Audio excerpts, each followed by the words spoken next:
Histoire. L'histoire de la sangsue, du moustique et de l'essoreuse. Il était une fois, dans un village, une veuve qui vivait avec ses 3 jeunes fils. À proximité se trouve un démon spécialisé dans la succion du sang et la consommation de chair humaine. Il a vraiment envie de la chair de ses 3 enfants. Mais les enfants restent à l'intérieur pour jouer toute la journée. Le diable a alors pensé à un plan. Une nuit, le diable s'est déguisé en homme et est venu chez la veuve. La femme demanda: « Où allais-tu frapper à la porte la nuit? Visiter la maison de quelqu'un ou recouvrer la dette de quelqu'un ?» Le démon mentit doucement: « Je suis allé rendre visite à des parents. Malheureusement, il faisait noir et nous ne sommes pas encore arrivés. Puis-je dormir ici à nouveau ?» Cela dit, le diable apporta des pommes de terre, du riz et du poisson à la femme et aux enfants. Personne dans la famille ne soupçonnait le démon. Quelques jours plus tard, le démon revint dans la maison. Cette fois, il apporta des perles et des bracelets en argent, demandant à épouser la veuve. Lire d'autres bons contes de fées. À partir de ce moment-là, il y avait un autre homme dans la maison. Cet homme travaille très dur, mais pour une raison quelconque, il ne dit jamais un mot aux 3 enfants. Pendant que la femme était absente, le démon regardait les 3 enfants jouer, le ventre plein de désir, avalant sa salive. Un jour le diable dit à sa femme: « Aujourd'hui j'irai dans la forêt pour tisser un panier de maïs. J'emmènerai le garçon plus âgé dans la forêt pour lui apprendre à tricoter. Il a grandi, il faut lui apprendre à travailler. » La femme n'a rien dit. Puis le démon conduisit l'enfant dans la forêt. Il coupait du bambou et préparait des suppléments. À midi, le démon a dit au garçon de ramper dans son lit pour retirer l'aiguille. Le garçon avait du mal à entrer en elle lorsque le démon l'attrapa par la tête. Le diable a mordu le cou du garçon, lui a sucé le sang et a mangé sa chair. Dans l'après-midi, voyant son mari revenir seul, la femme demanda: « Là, où est le fils ?» Le démon fit semblant d'être fatigué et dit: « Il était occupé à jouer et s'est perdu dans la forêt. J'ai cherché depuis le matin jusqu'à maintenant mais je ne le trouve pas. Le tigre l'a probablement mangé. » La femme entendit cela et pleura amèrement. Quelques jours plus tard, le démon conduisit le 2e enfant dans la forêt. Il mangea à nouveau le bébé, puis revint seul.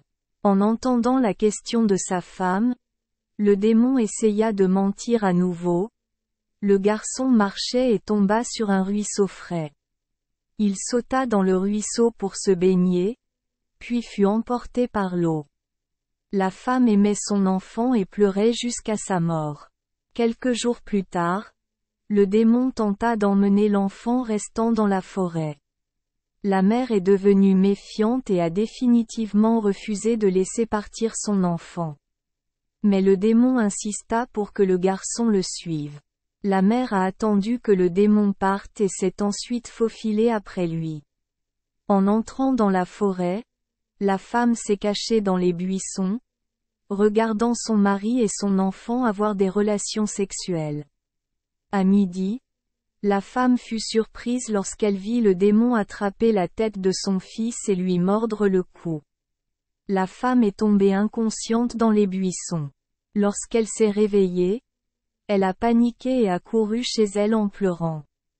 Sur le chemin du retour, la femme a rencontré un homme à côté d'un grand banyan. Cette personne se faisait appeler le dieu du banyan Podar. Après avoir écouté l'histoire, le dieu Podar dit: « C'est un démon cruel spécialisé dans le fait de manger les gens. Si vous voulez le tuer, vous devez utiliser une astuce. » Alors le dieu Podar élabora un plan pour la femme. La femme est rentrée chez elle en essayant de garder un visage normal. La nuit, le démon rentrait seul chez lui. Dès son retour à la maison, avant que sa femme puisse lui demander, il bavarda. Le garçon était occupé à jouer et s'est perdu dans la forêt. La femme regarda le visage de son mari et s'écria. Regarde, tu as du sang sur le visage. Va d'abord te laver le visage, je vais te donner de l'eau. Le démon entendit que son visage était taché de sang et fut surpris et effrayé. La femme a versé de l'eau à son mari pour qu'il se lave le visage. Elle versa une gourde de jus de chili sur le visage du démon. Les yeux du diable piquaient le jus de piment et il ne pouvait plus ouvrir les yeux. À ce moment-là, la femme tenait un bois pointu et coupa le cou du démon. Le démon hurla de douleur. Il a lutté éternellement, puis est mort. Le sang du démon coula dans le ruisseau, se transformant en sangsue. Le sang du démon coulait dans la fissure du rocher et les feuilles pourrissaient, se transformant en araignées. Le sang du diable s'est également transformé en bourdonnement qui volait sur les branches des arbres et se cachait parmi les feuilles épaisses. Jusqu'à présent, les sangsues, les moustiques et les moustiques trouvent encore des moyens de sucer le sang humain. Bon conte de fées. Merci les enfants des Esperluette Croisillon 39.